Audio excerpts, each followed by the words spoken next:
I am Angela de Ramos. I am a fifth grade teacher in Salinas. And Salinas is the land of the Salinans, which is the first peoples who were on this land. So I'd like to acknowledge them. And I think, and Vanessa lives in Salinas too, so I'm going to do our land acknowledgement from both of us. And Francisco, you want to do your land acknowledgement? Where are you from and who are the first peoples in your land?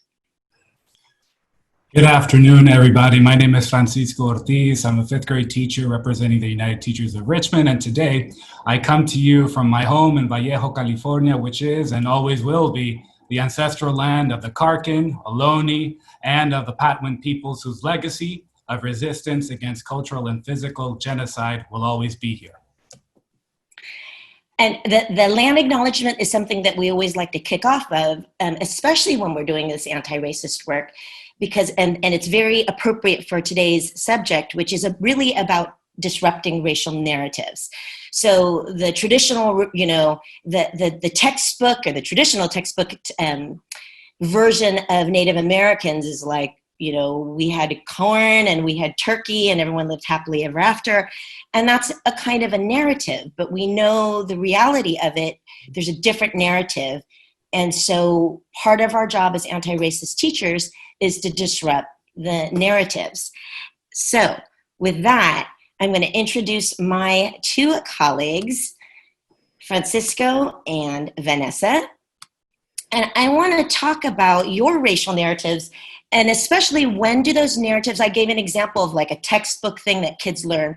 When was a time that a racial narrative sort of impacted you as a student, your students, teachers, in our work in the classroom? When have racial narratives been a thing?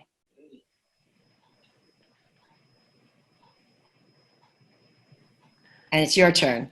Okay, I know, that means it's me, right? Okay, so my name is Vanessa Robinson. I am a fifth grade teacher actually in Greenfield Union School District. My email is alumni CSUMB though, so I know where that came from. And as far as racial narrative work in the classroom and some ways that it plays out in the classroom, I mean, for myself, growing up, I'm biracial. So my mom's white, my dad's black, but it's always kind of been that thing like, what are you? Or when I was in school as a student, other kids, why is your mom white and you're black?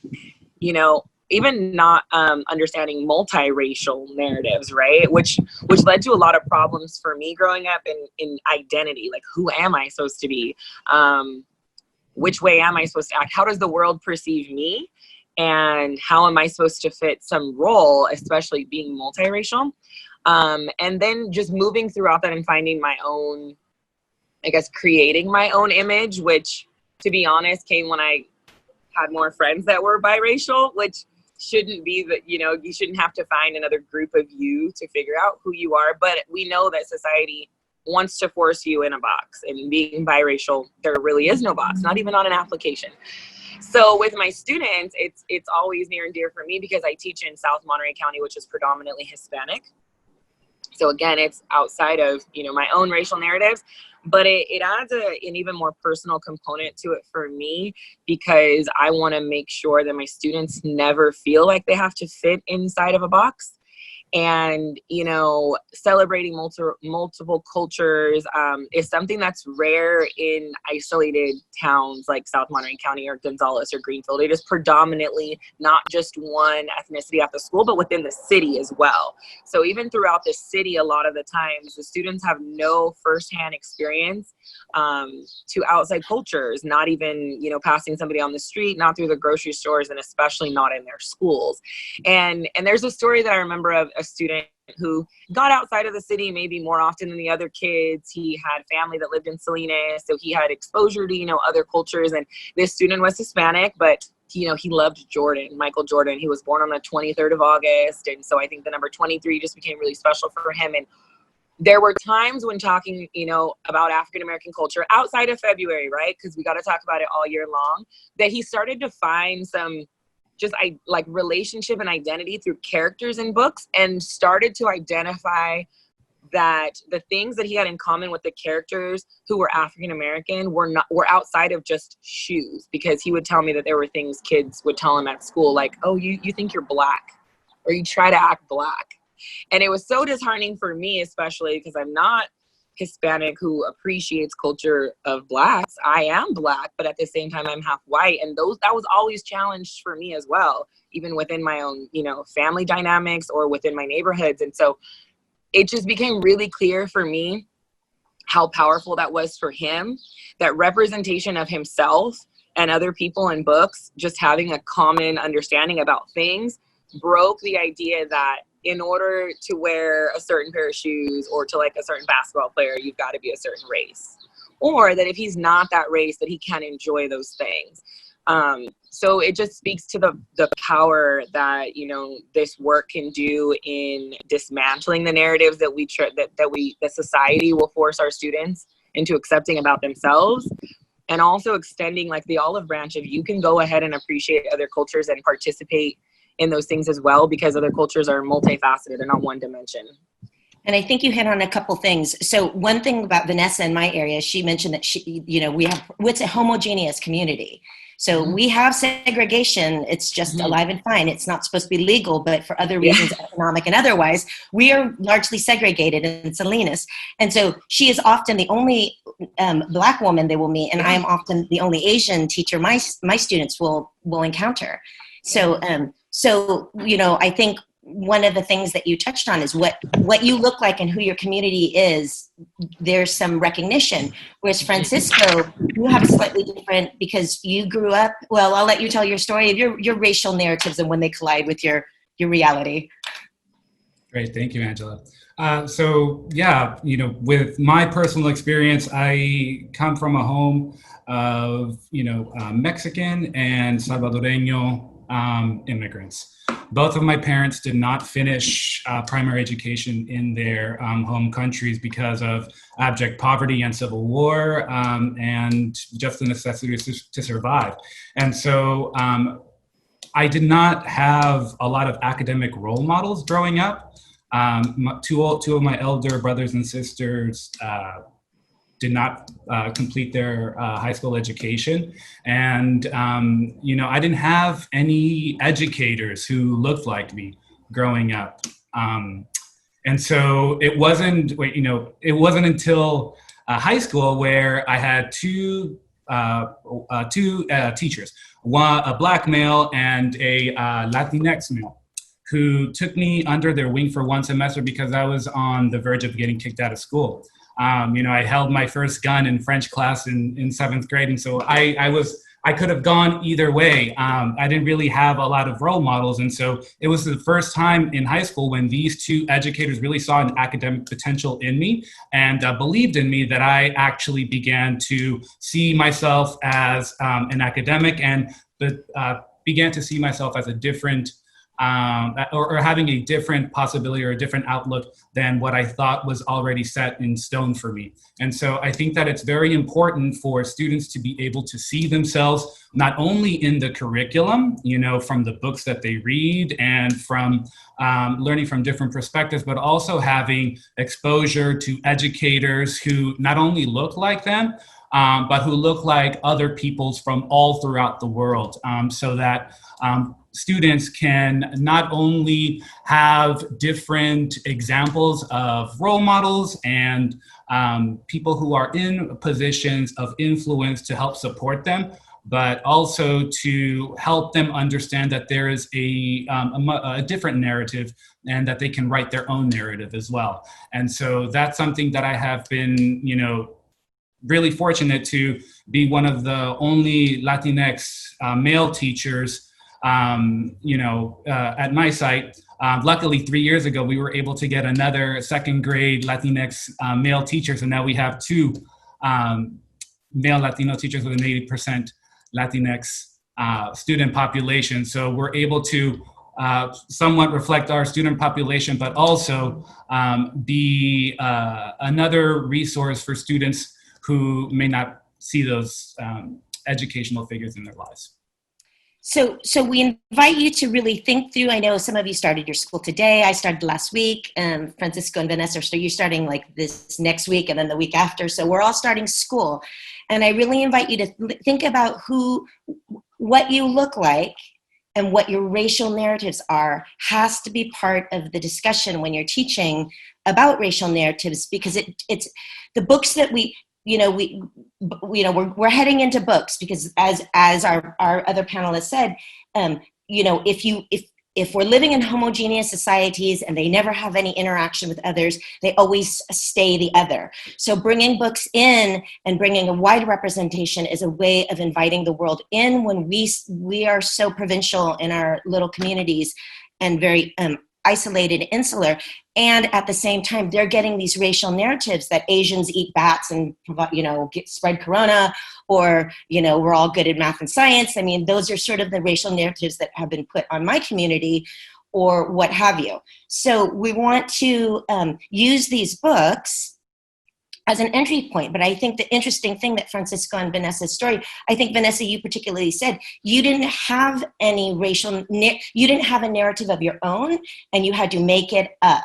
And the reality is, these are not inherent narratives for any of us.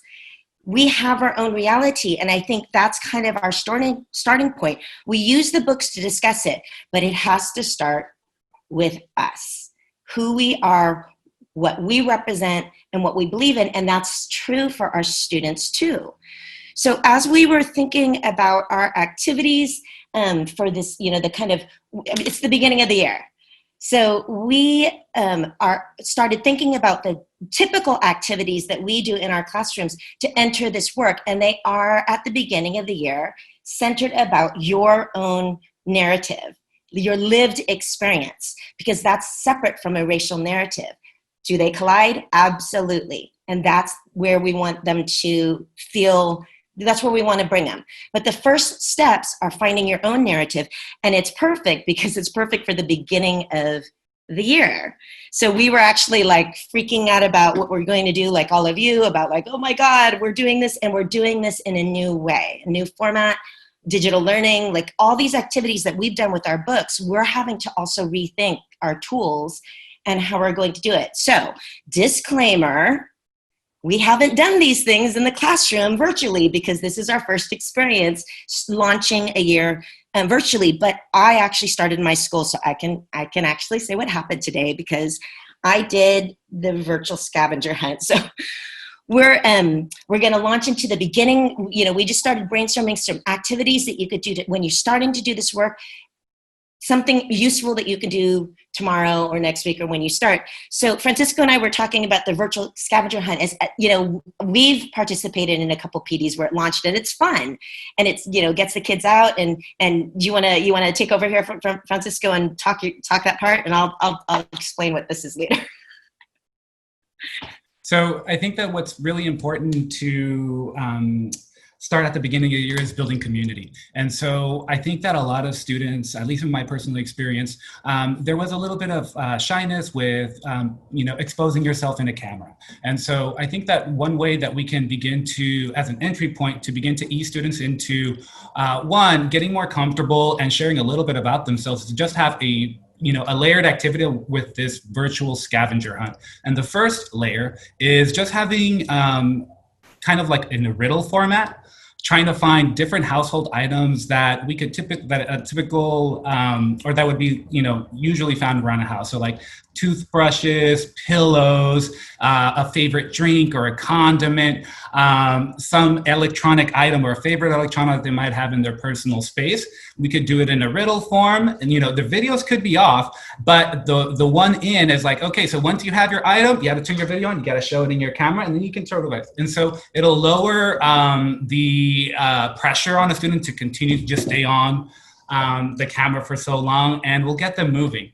And then on a different way, or in a more in-depth way, which you could do for the second layer, is what you can do is you can start to deepen the types of items that are more personal and that have more of a significance for the students. So something that is on their wall, it could be a picture, it could be a piece of art, it could be something that belongs to the family, or something that they play with and do for fun. Okay. And we actually really discussed this. Vanessa brought up the good point that what we were talking about showing outside, and we actually kind of scaffolded it. I mean, we really thought about like, what are universals? And then we started crafting into what is not, because when we're talking about racial narratives or just knowing people's differences, because that's also part of this work, is appreciating what's the same about us as humans and what's different and all the beauty and the difference. So we actually really crafted it. And we were talking about games, and it was like, Vanessa, you were explaining about the games. About you want to explain? Let me unmute myself. Yeah, it's just all of these. This is why collective work is so much better than working in isolation, though, too, right? Because multiple sets of eyes and experiences really craft your impact on your students in your classroom too. So I can never stress that enough, that collaborate as much as you can with other educators and be open-minded. And just talking about grab a game, what that might mean for a student, and just thinking of the populations that we serve. My students might not have games at home, and then I said, well, everybody does something for fun. Well, drawing might not be a game for a student, but it might be the only outlet that they have when homework's done. It might be a piece of paper and a box of crayons, and that's what free time is for them, versus Uno 2 or Dos, the new one, right? Or the kids are at Target every weekend buying new card games. And to touch on also the idea of showing outside, what that does for a narrative too is that we don't only have ideas about ourselves based on what the world tells us, but also how we see the world. So kind of like having students, maybe if they don't want to show where they live or what circumstances they're in, or they don't want to show their front yard or their backyard, or they may not have one, allowing them to explain what they see when they look outside, what's outside your back window. Because a lot of the times with our students is it won't be the most horrifying part of what they see outside. A lot of the times it's like the peaceful things or the things that they've created around them that are important to them. I had a student this year who had a really small house, right? And for me, seeing it on camera was like, whoa, and there's 9 people living there. Very typical. But what she was so happy about and most proud about was that they have a huge backyard. There's an old truck in their backyard. She goes and sits in it for quiet time. And there was nothing wrong about that for her. But if we start to open those things up for other people's opinion and dialogue, and we start to do it in a way where we're not being receptive to a student's reality, is where we can start to damage not only how they see themselves, but how they think the world sees them, how they see the world. So allowing your students to just describe their life and their settings and their circumstances in their own words, not only are you getting a huge lesson into how to educate them better, you're allowing them to create their own narrative, right? You're allowing them to create their own story and to own their own story and to understand their story. And that's where you come in this really important part, is helping that become beautiful for them. And then giving them all, we may know as educators and professionals that that's like not the ideal living circumstances, but what do you do next? What are your next steps? How do you craft that student's journey to maybe breaking that cycle of poverty for her without her understanding that her life is subpar, right? So all of those things, allowing student agency and voice and letting them just drive a lot of this work, and you using your expertise, right? Not to tell them or assimilate them or push something on them, but to help them just craft their own story is so powerful. It seems so little, but what you do and don't say is actually really important when it comes to doing this work. And thinking through the trajectory and opening it up. I mean, yeah, like Vanessa said, us crafting it together as we were thinking, are we really going to make them be on camera? Are we really going to make, we said kitchen table, and it was like, but we have students who don't have a kitchen, who don't have a table. They may be sharing a space in one room. So being aware of the realities has to be part of this work. But you can stick to pretty safe things like toothbrush and pillow. And then we moved into parts where we started really thinking of like what would be different that we could start talking about. And so when I did today, I launched it today, and we only did a few. We didn't do the whole list, but I did pick one. So we came up with, as Francisco said, the layered activity. On when you start to see, they're kind of tweaked for seeing what cultural or family differences is, because that can become a talking point for celebrating even differences within the classroom. Even in a homogeneous group, and I made sure, I said, what's something that you put on food to make it taste good? So people brought tapatio and Valentina, and I brought my packet of soy sauce. I brought pepper. People brought ketchup. So, and we kind of noted there was like lots of different things, but it was an entry point into seeing different things on the wall. Do you want to add anything, Francisco or Vanessa, before I move on to the next activities? Yeah, because one really important piece about this was, since it's the beginning of the year, we don't know this group of kids. And so all these insights that I had about stories that came about during the spring that's privileged information. At this point, we don't know a lot about our students coming in. So just knowing that if you start with layer 1, simple personal items, and that might be something maybe that's really boring for your students, because again, depending on grade level, moving into level 2, and then maybe that might be too deep. Again, kids are coming out of quarantine and who knows what they've seen, and a lot of trauma, because when I think about level 2, I think about how that's going to address so many social emotional learning gaps that they have from not being with us as well over the summer.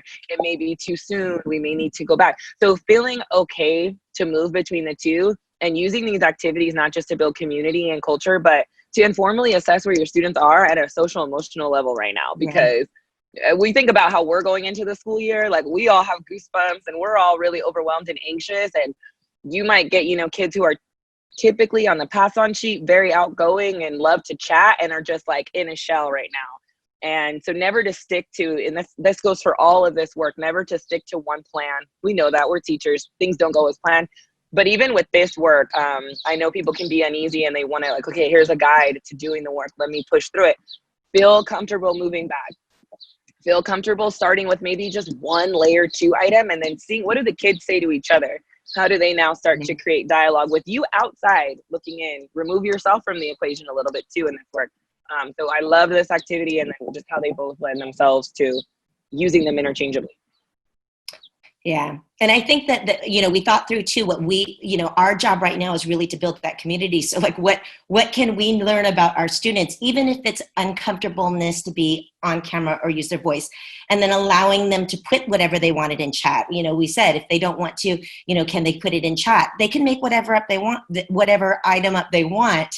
The point is that they have some control over their reality and the way they're expressing it, because we don't have control over those racial narratives always. But the practice of being able to claim it is what we're after at the beginning of the year. So this was a version that for little kids about, everybody does sort of the like me poem at the beginning of the year. So you could tell we've got beginning of the year on our brains. So, but we thought this is also an entry point into claiming your narrative. So one sort of oriented towards more the K2 set is that you make flowers. And I can imagine doing a template, you can make a flower and you can assemble the petals on like a seesaw platform. The way I've seen this done, of course, is with construction paper. So the translation is going to be any of your draw, your whiteboards or your Jamboards where you can create shapes and then assemble them. And then on it, you're going to write your text. And your texts are your various identities. So here are some examples of things you can do. Favorite cartoon show, someone you look up to, and they're supposed to write something on each one. Now in real life, I've seen this activity where this lesson really is about claiming your identity, and then it's taking a step forward. So it's the about me, which we're celebrating everyone's, like I like this and this is who I am. But then taking it a step further and saying when someone else steps on your identity or your values or your ideas. So then it's that you lead kids through the exercise of saying, what happens when you say you don't like this thing? So you tear off, or you could darken out, or you could erase the petal when someone says, who cares? Or I don't believe. So then we're starting to create those norms in the classroom about how we are as in our own narratives. When you say, in our little microcosm community in our classroom, if you're stepping on someone, you're crushing someone's story. So the telling of the stories and the accepting of differences of the story and the appreciating of differences between us starts to train them in that sort of community and civil dialogue and kindness, really. So this was sort of a little kid version. And then we found this activity from the Teach for Tolerance Social Justice PD. It's linked in the slides. But this kind of mirrors the typical, Francisco does I am, everyone has sort of their templates of their I am poems at the beginning of the year. It's just sort of. Do you mind if I pause you really quick, Angela? Because Yeah. There's two amazing questions in the question and answer right now that I was going to get ready to type up, and I'm like, let's talk about this.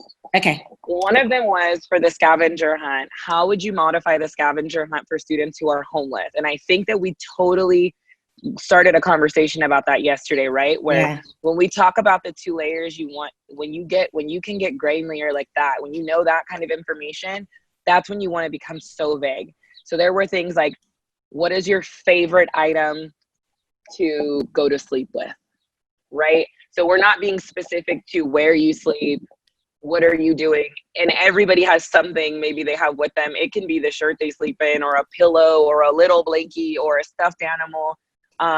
What's your favorite possession you own, right? Because again, I think it's really important to understand that we know a lot of the stigma that comes with the students' circumstances, but when students are living in those circumstances, they don't always understand that their circumstances are so bad. They understand it's not like everybody else's, but they don't realize they're so different. So they do still take a lot of pride in certain things that they do have, and allowing them to just express that, I think, is what's going to be the most powerful to helping them claim their identity. Again, when I go back to my story where, somebody wanted me to be this or that, at the time, I didn't know there was anything different about me. I again, it's the only thing I knew. I had 2 different colored parents, but it was so different for the world. And I think if it had just been like my story versus somebody else's story, it wouldn't have been a problem. So I'm thinking like for our homeless students, allowing them to share as much as they want that they're comfortable with, but then, that's where you want to make the item choosing or the things that you're asking them to talk about really vague so they can go anywhere with that answer. And then one more, Angela or Francisco, I don't know if you want to answer for that same one. How about kinder? They don't vocalize as well as the older kids do for the scavenger hunt idea. Any thoughts on that? How you could get them to participate in something like that? Well, in the scavenger hunt, so I didn't have any kids. I left it pretty unstructured for my entry points. And I didn't have kids who chatted. I did have kids who didn't participate, and they were the blank screen. And, as an entry point, I didn't say one thing or other. I just really made a big deal of the ones who did show. And then, I just said what I saw, basically. So, maybe through it. Yeah. Yeah. Dialogue for them. I can imagine doing this too as like, it doesn't necessarily have to be a real-time scavenger hunt either. It could be like a show and tell where everybody has a slide, and then they could put a picture of whatever slide they want. Like on Seesaw, you can import a picture pretty easily. Mm-hmm. And then kids could get a screenshot off the computer even if they want to. I had it wasn't the scavenger hunt, but I had an art activity, and the child lifted an actual picture of the thing that he was supposed to draw. Oh. And it was like, okay, what's going on here? Is he unable to? Is he unwilling to? Is he ashamed? I don't really know. But I took it and I just suggested, put a background on it. And then he put a rainbow background on it. But, the point is that he's interacting and he's interacting with me in some format. Engaging, yeah. Yeah. So I think, it's fine, the entry point, if the kids could, even if you show a picture and they could go a thumbs up and a thumbs down because they're really little and they can't do these things, I think that would probably be an extension piece. Like do you have something like this at your hand, and then they can sort of they might be able to participate at a more of a basic level. Yeah, I would say I would just keep it towards the first layer as best as possible, and then also try to give type of, we know that our students even as early as 2 are reading, so maybe kind of giving context clues of either logos or something that they can really recognize, or something that is colorful that we might be able to give them as a hint so that they can bring on over. So we're also working on their listening skills, and it may not necessarily be going too much into the second layer, but I would focus more on the first layer. Yeah. And I only did, like I did the condiment, which ended up being a one, but I only did 3. I just figured I'd spread them out, and we might even do the same ones, or I might make riddles out of them. I'm not sure how we're going with it, but yeah, flexibility is our friend these days, because we're all making it up as we go. Okay, I'm going to move on to this. So here's the template. So this is actually an activity about self-identity. It's about your self-narrative. And we all kind of do the traditional one. What I thought was interesting was the second one, because then you use, so on one day you're going to go through, and you can make your poems. You can pick one, you can pick all. There's a ton of variations. We've all seen them.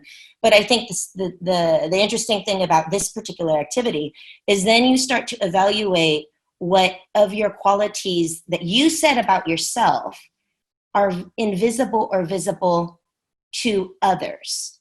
Because the other thing about racial narratives is the way you look. It's about the way you look and the way other people perceive you. And that's what we call as bias when it's racist. But so it's that unconscious bias. But this makes it just in terms of what is visible and what is invisible. So then we start to think about what, I'm kind. How come that person can't see that I'm kind? Oh, because they think everybody that looks like you is a hoodlum and a gangster and is about to kill them. So even though your narrative for yourself is that I'm a kind, sweet, brave person, when we start to connect what is visible and what is invisible, and then the bias of action after that, that's where we start heading into the meat of the work in terms of uncovering and dismantling and disrupting these racial narratives. So how were you going to use this? Are you going to do the traditional poem, and do you think how soon do you think you're going to do the visible, invisible part, either one of you, when you do this? I think that for me, beginning first with getting that first layer with just their answers of how they perceive themselves. And then after that, we can get a little bit more of a dialogue and conversation with students as to, okay, well, this is how you feel. Okay, well, why do you feel that way? And then after that, we can introduce the second part over here, whether they're visible or invisible.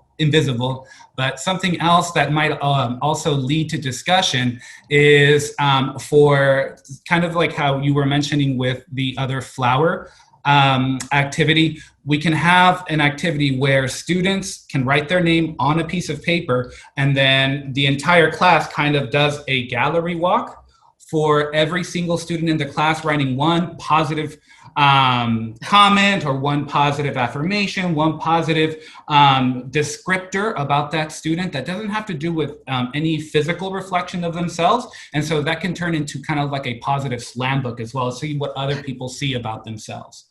Yeah, we thought of the anti-biased because it was so negative. It was like, I don't like this. Okay, your flower goes down. So I really love it. I'm totally going to use this idea of okay, what do other people see in you? And especially because you might not see it in yourself. I can't tell you how many times I tell a kid, that was really smart. And they're like, I'm not smart. And then I get all offended. I'm like, who's the professional here? I'm the one who went to school to say whether you're smart or not. If I say you're smart, I'm the one who gets paid to say that. So don't be dissing on my profession now. And then they go, okay, I'm smart. I'm sorry. So yeah, I like that. It's the positive building of the bias, because this is going to take some conversation about what's visible. And I think that this activity is going to lend itself to a lot of conversations. And then here's where the real conversation goes for the third layer of this is here's my narrative of how I conceive myself and how I feel and what my beliefs are. Here's what other people can see when they see me. Well, they can see I'm tall, but they can't see I'm kind. So then how do we make visible the kindness? What are the body signals? I mean, you can have all kinds of age appropriate conversations about how we are as a group in community, and what is visible and what's invisible, and how do we make things visible? Well, you can say words, you can smile, there are things you can do. But this third layer is really where our books start to come in, and that's where the heavy lifting is what do other people see in you that is not there? And that's where we come up with those biases, those stereotypes, and so on.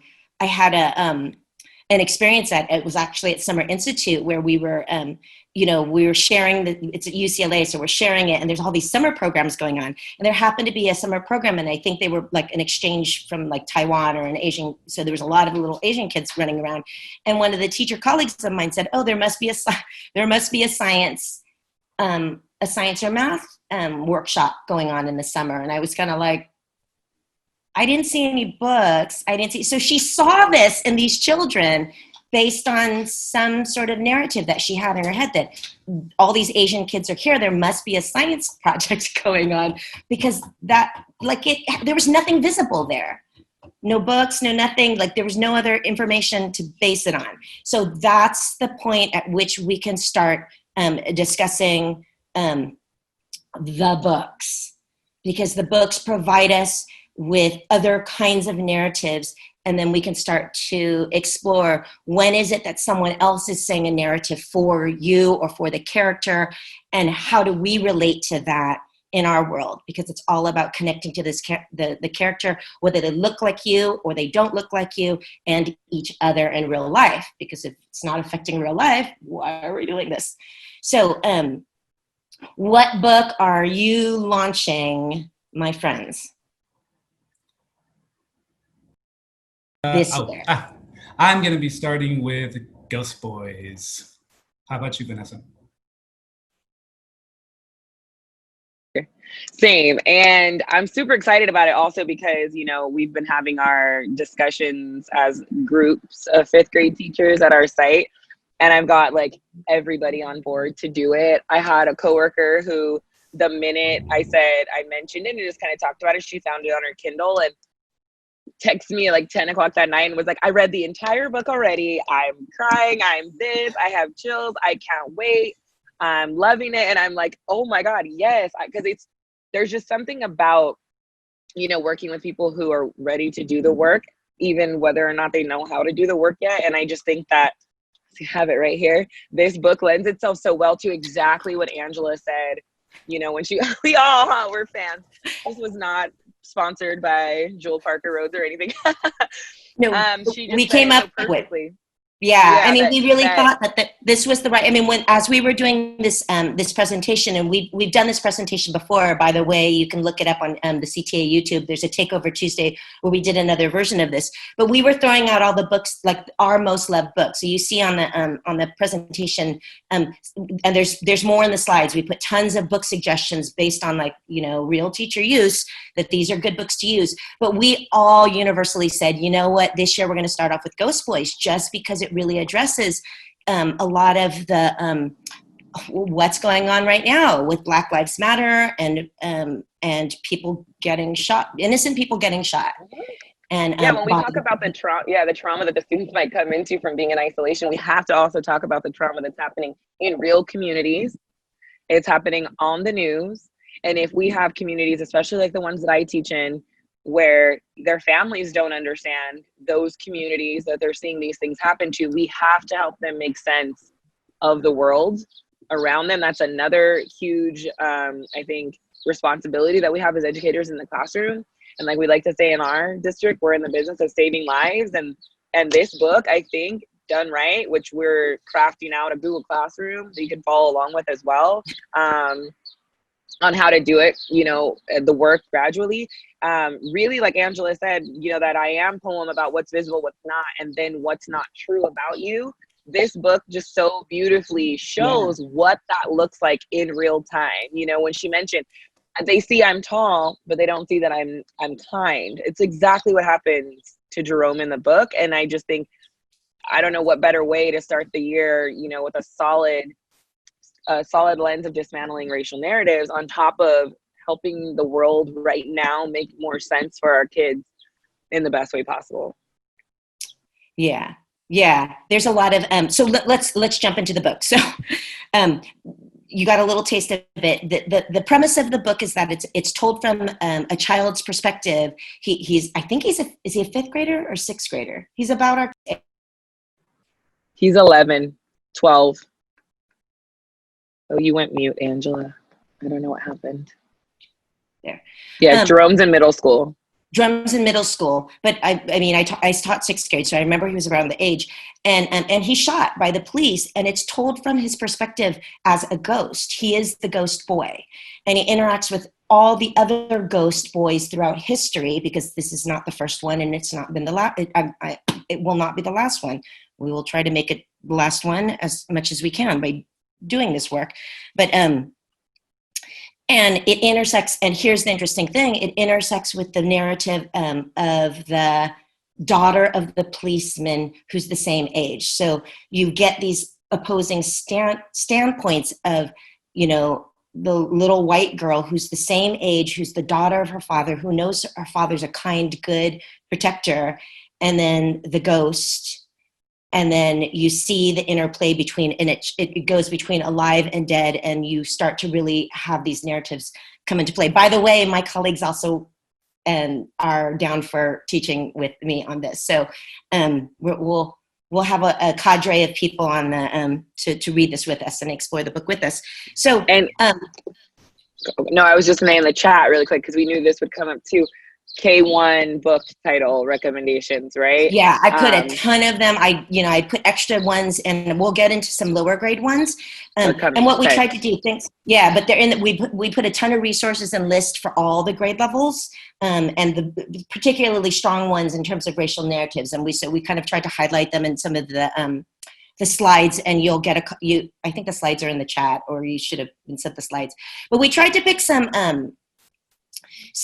activities too that were universal activities. So if you're not going to choose this boy, I mean, you can choose ghost boys. You can choose lots of different.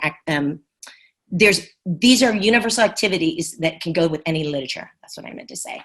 So hashtag, you guys explain it. First version.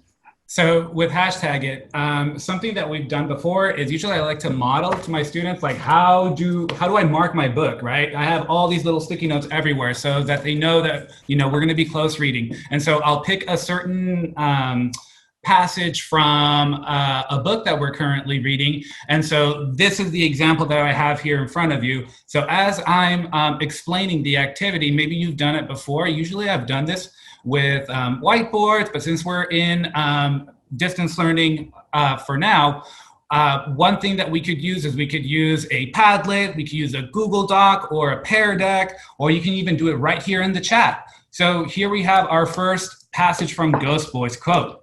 On parent night, if Eddie has to speak Spanish to his mom, he covers his mouth and whispers. He thinks speaking Spanish in school isn't cool. He makes faces when his mom tries to talk with his teachers. I wish I could speak another language. Hola is all I know.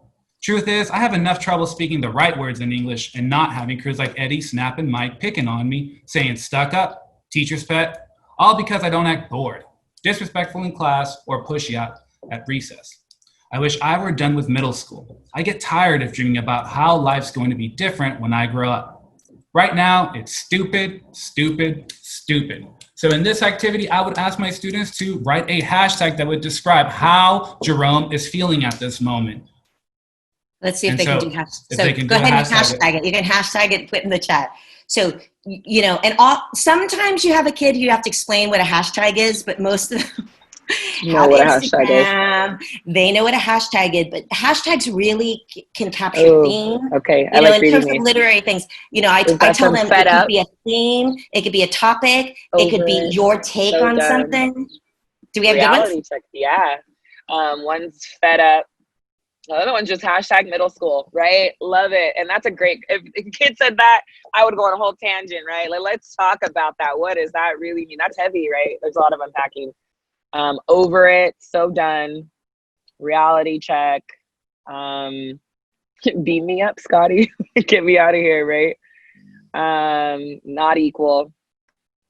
Yeah. Okay, so in my class, if I were going to have this, so Francisco said the first step would be to collect these hashtags, like they're collecting the hashtags.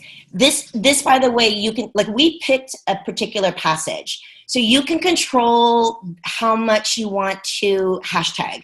We've done this as chapters and then done it as a review. We've done it with where there's something that we particularly want to discuss. So, you know, beyond the hashtag is the academic discussion. So like someone said, what was it, unequal. I think the last one you said was like unequal, or it wasn't fair. So, if you see a particularly good one, or you can do it at random, but I tend to pick ones and then ask them. So that's, we're discussing the hashtag. Why did you put that? And kids will say, well, it's not fair that he has to da-da-da-da-da, and when he has to do this, when Eddie has to speak Spanish, why should he have to translate? Well, that's an academic discussion with the text's evidence, is what ends up happening when you start to use those hashtags as discussion points. And I actually game my version of this. We do, so I also do hashtags, but we do it in brackets. So I end up, after we have the discussions, I end up having them either in groups, or, your configurations could be different, but they have to agree on a hashtag between them. So that already gives a layer of discussion. Well, I think it's this because blah, blah, blah, blah, blah. Well, they're reviewing, they all did the same passage. So they're getting their different, you're basically, it's a way of tricking them into doing an academic discussion around a passage. And then, but they come to an agreement, and then we battle, and they can vote, and you could probably vote using Pear Deck or one of the polls kind of things, tech tools. But what it ends up doing is having them redefine, and because we're grounding it in the text, they have to go back and show evidence of in the text on why they think that, or they could be synthesizing stuff, or the real meat comes when they're saying a hashtag that it's their take on it, like beam me up Scotty. Okay, that's like, it's a little humorous, it's a little sarcastic, and you have to have some cultural reference. So there's like you said, Vanessa, there's some unpacking that has to happen there. And then also, I think that's where, the social emotional learning opportunities come into. So they, both panelists talked about two different ways to use it. Another way that I like to use it is just, do the read, whether it's one chapter, two chapters, and kind of using it as a check-in with your kids, holding them accountable. Sometimes I let them know ahead of time, we're going to do hashtag at the end. And then I end up getting like where they stop in the middle of a read aloud or something. And that's the reminder of what, resonates with them. And then I get a check-in with my kids of how they're feeling about the story or about the book, or what's sitting with them, or what's, and you get an array of where the students had really sticking points for themselves within the read aloud. And then again, that's where you get to informally assess where we're meeting your students where they are with this work too, right? Something that maybe stood out to one student was super superficial to another student, but then that means your work needs to be done with that other student, because that might have some background information to it of something he's dealing with in that moment, right? So it lends itself to academics, and then, the social emotional lens too. And also I read in here in the comment, there was something, how would the students post their hashtags? So we could do it exactly like you guys did in the chat. You could put a slide up, and you could be typing in, you unmute kids one at a time, I'm thinking, and they could just give the hashtag and mute them back, and you could be typing. And then, just depending on how much time you want to allot to it, you could do a lot of things with them once they're up there on a board, on a slide, right? Maybe put them in chronological order of, like, if you're doing the entire chapter, I chose this because of this piece, this because of this piece of the chapter, and that mine was from this piece of the chapter, and then kind of see how the story plays out over time, right? How they kind of come together as one bigger picture. What I usually go ahead. Well, what I usually do is, like I do, it's like low effective filter to beginning. So I think the answer is it could be a range of things. The first one would be oral, because the initial thing is you want them to talk. You want them to be able to claim it. So this is my hashtag. So I would either have them say it or just put it in the chat. But ultimately what we want to lead to is academic writing. So once we get it in writing, then they can start doing defense. So if we were having them do it in writing, I think Francisco mentioned it, like maybe a Google Doc, a shared Padlet, Jamboard. They could put their hashtag on a sticky note on a Jamboard, something like that. So moving from the oral discussion of it into the articulating it on paper. But the first part, I'd probably do it just orally or on chat, where it doesn't live forever. But and then the quote war is kind of a variation of this. You want to one of you want to explain it? I'll explain one version of it. So for the quote war, kind of thinking of like a four square, right? This one's when we're talking about the storyboard, right? Yeah, you could. Yeah, the storyboard's our favorite version of it. Yeah. So storyboard's my favorite version of it too. Kind of jigsawing up certain parts of the text, right? giving them certain sections as groups, modeling how to find a quote, all those things, and then having the students maybe choose quotes from certain sections of the chapter that resonate with them. It could be a group of 4, it could be a breakout room in your Zoom session, and each one of them, you know, has a different page. Or you could put all the one pager, like page 1, you're in one breakout room. You guys come up with a quote that really sums up this part of the chapter or the book. You could do it by multiple chapters over a long period of time. And then have the students really defend why that is the most resounding quote or the overall idea of the page or the chapter. And then let each group report and start to see maybe how detailed or not detailed maybe the different pages of the book are to different students, or again, what students got out of certain chapters over a few chapters at a time, and put it into a bigger picture and how, you know, one event leads to another. And then you're talking about, you know, text sequence, and then you're talking about foreshadowing. That kind of stuff comes out in the conversation too, right? So having, again, that academic connection to standards, because we know we are teaching something as well, but tapping into what they're getting out of it as far as what opportunities is it lending itself to dismantling the narratives possibly happening within the chapters and the pages. And another variation that we could do this as a group is that we could do the Foursquare storyboard as well as a chapter retell, where the students would pick a line from the specific chapter in their working groups or breakout room, and they would retell that chapter according to their line and their drawing. So they're retelling the events in the chapter along with a visual representation as well. And so within that work, they're going to be discussing and engaging in academic discourse so that they can present their chapter retell in the most coherent way that they possibly can. A more extended version would be to do it with the entire class, where you can give each group a specific chapter, and then we could play it as a slideshow, or we could also do it as a jigsaw or a bracket as well. Yeah. One quick thing I want to answer live here, because I know we're running out of time, but a lot of them are, do you give the kids the physical book? There's like 4 questions of that. And so just to my mind, what I did in the spring, right now I've had a lot more time to think about it, but even in the spring, record yourself reading a chapter on Flipgrid, right? It can give you 10 minutes, post it in Seesaw or Google Classroom, have the students listen to it. They can write in the comments, or decide to talk about that chapter during your next Zoom meeting and do it orally. And then again, like Angela said, transition it into the writing about it as well. So you don't necessarily need a copy for every student. You don't necessarily need the students to be reading along with you. They don't need to see the text, because again, I think that the big piece of this is that we are using storytelling and books to bring in other cultures and other experiences and do that work of dismantling the narratives. But it's just a bonus that these activities could lend themselves to academic conversations and those kind of things as well. That's kind of the bonus, but if you can get the kids the books and those types of things, that would be amazing. But I think that the real piece is always keeping those glasses on, that really the work is about what experiences and exposures and ideas and stories or storytelling are we helping students do about different cultures and themselves. And then just, you know, the added bonus that we can tie in all the other work that we need to do as educators as well. And connecting it, and I like what you said about connecting it back to the students. So it's exploring those racial narratives, but we always want to connect it back to their own experience and what's shared and what's understood. So the next activity is a meme activity, and it's sort of a riff on it, where it's basic. You know, I mean, you have to capture that you gotta commiserate with the character really in order to make a joke about it or to make an image or, you know, something equivalent. So it's really showing, do they understand it? And I think most people understand this version of it. But finding memes, you know, it's not always appropriate. You might have to be a little bit careful about the passage you do. I just want to really quickly go over some of the lower grade ones because we're running out of time. And these are, of course, all available on the slide. So there's a lot of links and things also to other activities. So we put more in the slides than we can cover.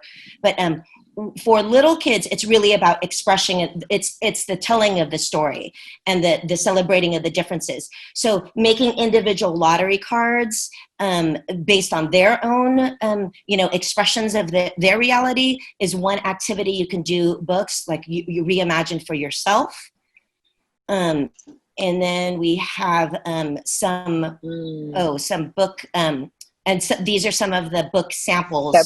Separate is Never Equal is an Is a great, amazing one to start with. That's a picture book, and it's also good enough for the fifth graders. My fifth graders love that book so much.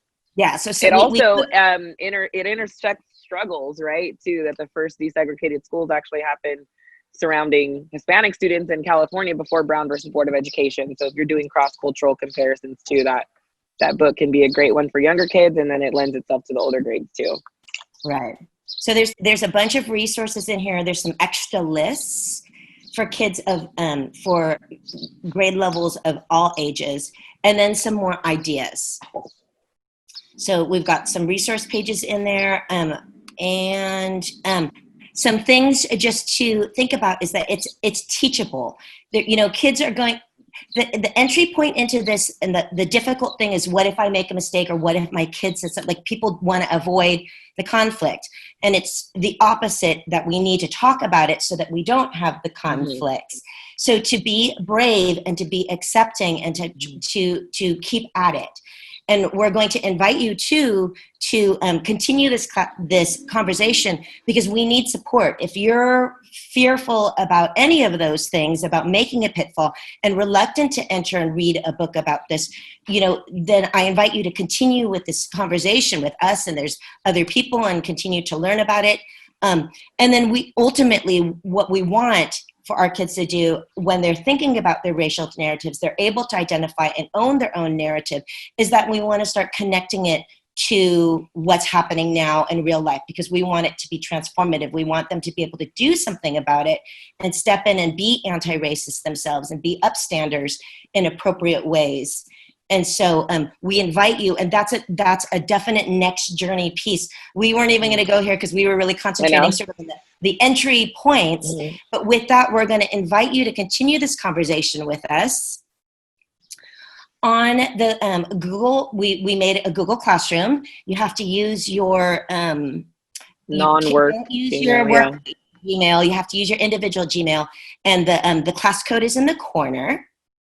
So and this PowerPoint is in fact linked in the slides, but if it gets lost, I made a bit.ly/IPD talking color, and I'll put it again right now.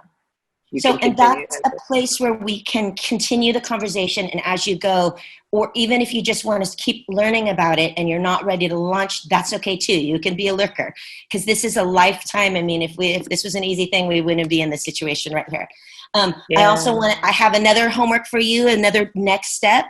So yes. So we're talking about being an anti-racist in our classrooms, but I wanted you to take a bigger step and to flex your constituent rights and support Prop 15 in any way. Tell your neighbors. If every single one of us told our mom or dad, our neighbor, and our brothers, and we would get these things passed. So it's a tax equity, and it means it is a huge equity issue with schools. We all know this. We all know this reality. I don't need to tell you about it, but that's another big step for you all to really practice being an anti-racist.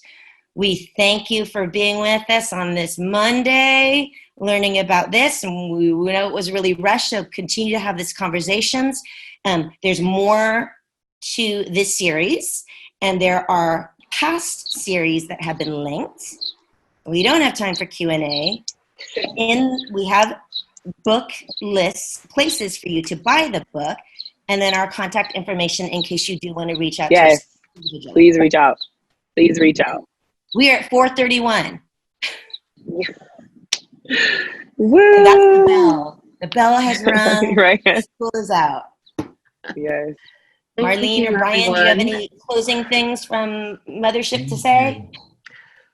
We actually appreciate every one of you for being here, and we mostly appreciate our presenters for sharing how culturally relevant pedagogy could look in the classroom, and how to integrate that, and using books as a process. And there were quite a few questions about appropriate grade level books, but I believe that information is in the slides. Vanessa put on the chat where you could find it, and it's also in the Eventbrite registration site, and you just go to the Monday offering today, and you can open up the handout there. Also, some of you asked for a certificate of completion so that you can get the hours in your district. That is also in the Eventbrite site, and you just look for the, just click where it says I want a certificate, and it will be sent out to you probably by the end of the week when we end this series. So we invite you to continue the rest of this week. We have additional webinars on Tuesday, Wednesday, and Thursday. I'm not sure, Angela, is there a slide there for them to see?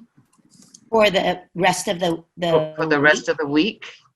Oh, I didn't know. I don't think they put in the slide. Well, you can see that on Eventbrite, but if, I don't know if any of you have time to hang around for a few minutes. Yeah. Because you might have, there are some questions that people might be anticipating some answers to. So can we give about 10 minutes to answering some questions, if you don't mind? And if the participants, if you have to go, we appreciate your time. If you want to hang around and hear some of the questions being asked of the presenters, you're welcome to hang around for the next 10 minutes. So one of the questions that we had here is asking about Spanish versions of the books or any suggestions for Spanish authors, books that are written in Spanish. Francisco, you want to take that?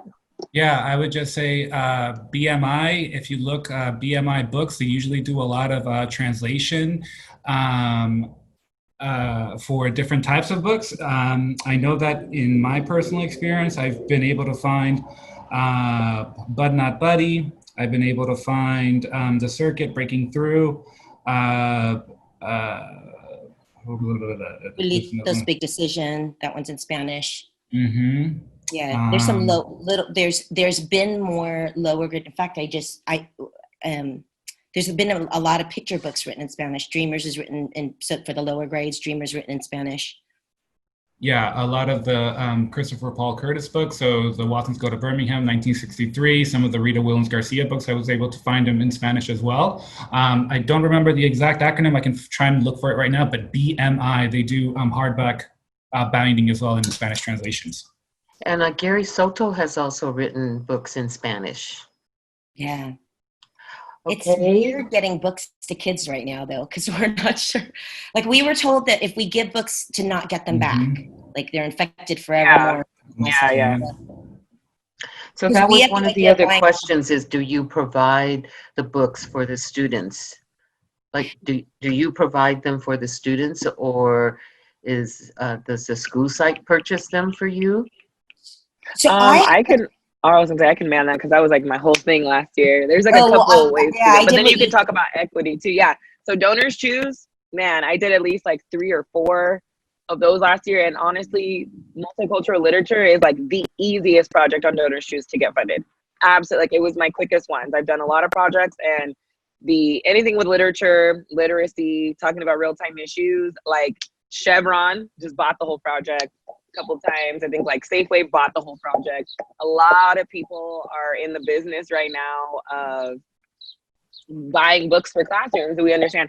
And then I just think like maybe you want to talk about like your equity team, maybe that idea, Angela. I don't know if you want to charge other equity teams with that. Yeah, so CTA, one of the other hats I wear for CTA is as an equity team, and we have a budget, which we usually do on membership engagement. But so we have we're asking for buying the books for every student to have one. The issue, there's 2 things. One is getting the books, like Donors Choose and things like that. The other is just access at this point because of the pandemic. But just for this immediate year, I did what Vanessa did and did Flipgrid shorts and did reading it, and I recorded it. And then, and I think, Francisco, you also did the read aloud, and you showed the kids with another doc cam, right? The text, so that it was a read aloud? Mm-hmm. Yeah, we did those read alouds, but I have a lot of class sets at, at my site, and I think that when, now moving forward, since I have a lot of accessible books, I'm gonna make them available so students can come pick them up. In the Yeah. past before, we've usually been pretty good about asking our admin to, if there's money in the budget, to provide class sets. So I think 2 years ago, we were able to get class sets of Bud Not Buddy and Walk to Moons and Number the Stars as well. I think getting those books funded on Donors Choose is also a Yeah. really good option as well. Because I I think also think, you know, again, like, it was like what I mentioned before, that also the biggest piece of this is having at least one copy for you, right, to do the work and to do the read alouds, like Angela and I talked about on the Flipgrid. And I mentioned Donors Choose because I didn't go on Donors Choose for class sets. I didn't receive class sets from Donors Choose. What I did was, like, literally the slides here that we've shared with you, I put every single one of those book titles in a Donors Choose, and I got like 60 different books. And so I think that that's the really rich part of it too, is for you to have a lot of things at your arsenal to use while doing this work, right? And then also, if we return to traditional classroom, having a lot of these books available for students to literally pick up and just read. Because it doesn't always have to be us leading the conversation or manning the charge. It's really about being able to put experience in a student's hands and then just let them get experience to things also. It doesn't have to always be a lesson. We definitely wanted to give you tons of resources and ways you could use them explicitly in your classroom. But I think what we also need to focus on doing in our classrooms is shifting what our literature and our stories look like in general, because then, like Angela said, hopefully we won't have to do so much of this work. And that will be because we are raising children who are used to seeing, an African-American character in 7 different books, being 7 different, career, right? Or an antagonist, a protagonist, a sidekick, a main character. Like, that is the goal.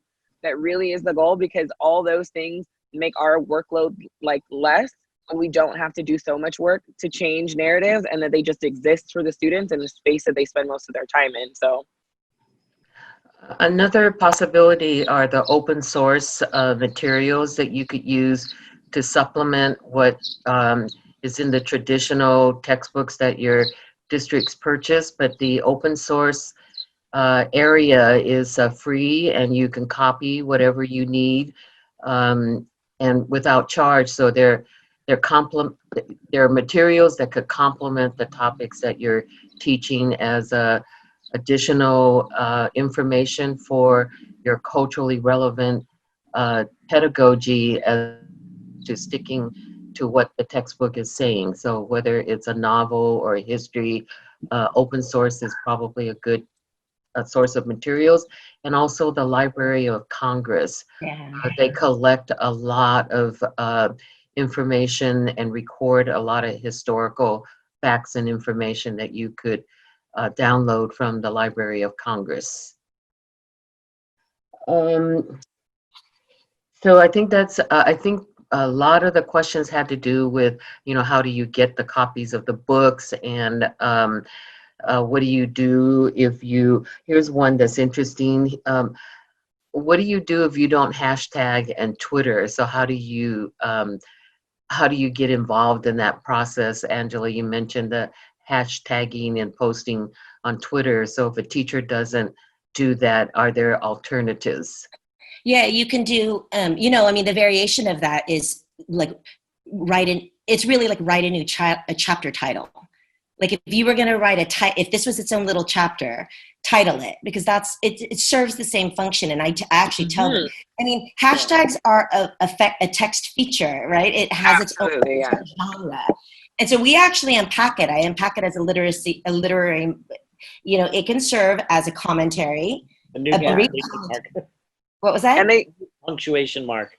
Yeah. It is. Emphasis, your take on it, you're making a connection to it, I think it started on Twitter. It started on Twitter to be technical, right? But it lives everywhere now. I have an entire board in my classroom who have our current event articles, and sometimes the one engagement they need to do with one of the articles for the week is fill in a hashtag, like a little digital drawing of a hashtag, and they need to put as many one-liners in there that retell the article. So it's really just kind of like an umbrella term for one-liners or summaries, or So I do like to make a file label, or make it really the one that everyone understands is make a chapter title, because everyone understands that.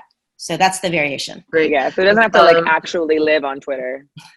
So one last question. There were a couple of questions, Francisco, asking about the differentiation or the distinction between Latino, Latina, and Latinx. Okay, so yeah, I think that's also a personal usage of the term, and so I personally use that term because Spanish has a engendered language with O's and A's. So if you put a room full of powerful, women, and then I walk in the room, now it's a room full of Latinos. It's no longer a room full of Latinas, or you know what I'm saying. So it's a very male gendered language. So that's one. There's another version of it, or there's another reason of it as well, is because one, I don't think I can claim to be indigenous, although I am native, or to this continent. I know that there is so much intersectionality with that. I am also Mexican and Latino, so I can't claim a Chicano identity. And so because there's all these different intergenerational factors that really play into it, I think that Latinx is a more inclusive term of folks who don't identify with either the gender binary, or who are also kind of, in a sense, resisting linguistically to the Eurocentric colonization of language throughout the world. Preach, Francisco. What's interesting about those whole things is when you start, there's a whole other conversation, maybe for high school kids, but it's the labeling and the unpacking, because labels themselves have racial narratives connected, right? That have political, and there are all these other intersex and sort of agendas playing when we start talking about, well, are you Mexican? Are you Chicano? Are you Latinx? And then there's a narrative behind that too. So, language is fascinating. And there's one in here that just popped up from somebody. What books do you recommend for adults to read to expand understanding of diversity and cultures? And I think that's so important, because remember we were talking earlier, like yesterday, about how does this translate into work teachers may need to do as well, right? Us adults, since we didn't get this work in the classroom. I know off the top of my head, just because I know it can be heavy to read about some things and it's not exactly diversity or culture, but like starting with Stamped, which is the blended book by Jason Reynolds and Ibram R. Kendi. Like, it's in kids-friendly term, and not only will it help, you could read it with your kids, to be honest, because he has like jokes and informal language in there, but it will really help you understand the trajectory of like how racism continued to live on in this country for so long. If you're not ready for something like white fragility or how to be an anti-racist, right? That one I just love because it's a feel-good. It's a feel-good. I think it'll get you ready to start talking about the issues, and it'll at least like give you a launching pad to understand and start maybe pointing out some racial narratives that you start to see. But if anybody else has like suggestions, saturate her in the chat, or you guys, if you have some specific ones.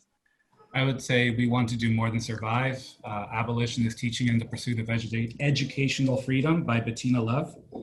That is fantastic. And also Teaching Community by Bell Hooks is also one of my favorites. And I was going to say the Kendi book, How to Be an Anti-Racist Teacher. How to Be an Anti-Racist. And that's written by the guy who remixed Stamped with Jason Reynolds, right? So they're all on the same, like, I know I have the two too. I could, oh my God, and that one too, the history of Latinx and African American. That one's my favorite as well. Yeah, totally. Okay, you guys, I think we just spent another 10, 15 minutes on this. So I think I need to conclude this webinar.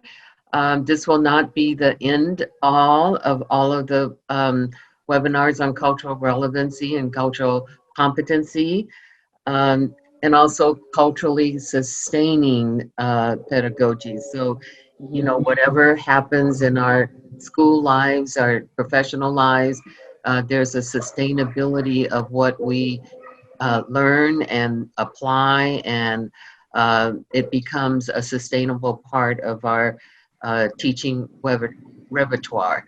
So thank you, everyone. We will let you know. We will have another series come September, and we'll let you know the topics at that time. But if you started school, you know, we welcome you back, and hope that things will be working out fine for you. We know there's going to be challenges, and if you haven't started yet, we would welcome your comments and suggestions and how you even foresee what this new year is going to look like. So thank you again.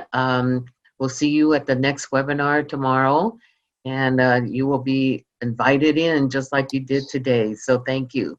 Have a good Happy New day, Year, everyone. everybody. Bye-bye. Thank you so much. Hey, Bye. take Thank care. you, you Thank guys. you.